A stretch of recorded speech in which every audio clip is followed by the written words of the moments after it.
Hi guys! Mga bagay po na dapat hindi natin iiwan sa loob ng ating sasakyan to avoid something na nangyari sa NAIA Terminal 3 sa open parking nila. So, dapat hindi tayo nag-iiwan sa ating sasakyan ng lighter.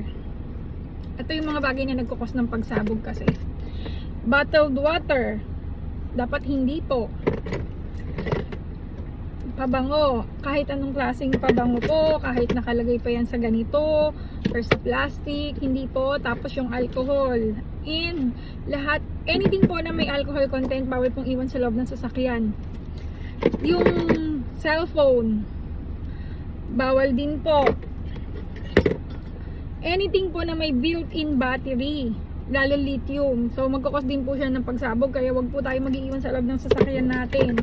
Tapos yung anything na panlinis din po ng sasakyan, kaya naman natin dinala yung sasakyan natin, for sure hindi naman tayo maglilinis during na umas tayo, diba? So wag na lang natin dalhin para maiwasan yung mga ganung bagay. Bawal din po yung mga e-cigarettes, may built-in din po kasi ito, built-in battery, so magkukos din siya ng pagsabog. Tapos, at bawal din po ang mag-iwan ng pagkain sa loob ng sasakyan, lalo na yung mga nakikita sa plastic. Tapos kakainin natin, yun. Unless, di ba, halimbawa, dala-dala mo yung sasakyan mo, may pupuntahan kayo, kasama yung buong pamilya mo, kakainin nyo siya within your travel, di ba? Pero after nun, yung iiwan mo siya ng sasakyan, bukas gagamitan mo ulit, dun mo ulit kakainin. Yan, let's avoid those things na gawin natin, kasi nga daw magkukos siya ng hindi maganda sa ating health dahil na-expose siya ng sobrang tagal sa init.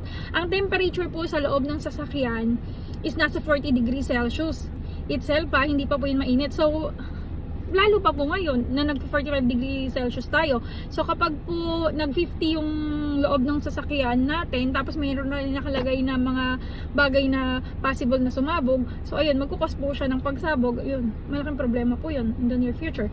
And ako din po pala, tinanggal ko po yung dashcam ko kasi may built-in battery yun eh. So natatakot din ako kapag alam ko magtatagal ako sa isang lugar, something like, tapos walang bubong yung pagpaparadahan, pag-iiwan ng sasakyan, tinatanggal ko po yung dashcam ko, tapos kakabit ko na lang ulit siya.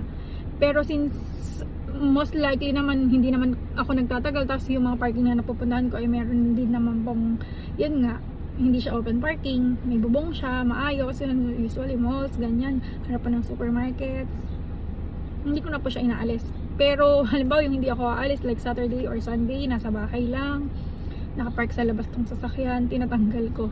Syempre mahirap na po, 'di ba? Kung kaya naman po nating iwasan yung bagay na magkukos ng hindi maganda, iwasan na po natin. Thank you so much. Yun lang po. Share niyo po yung video, like niyo rin po, and comment. Kung meron po akong hindi nasabi, pwede niyo pong i-add, pwede niyo pong i-comment, and correct me kung meron akong mali. Thank you so much for watching po. Hopefully nakatulong kahit pa paano yung shinare ko. Salamat. Ingat po tayong lahat. God bless.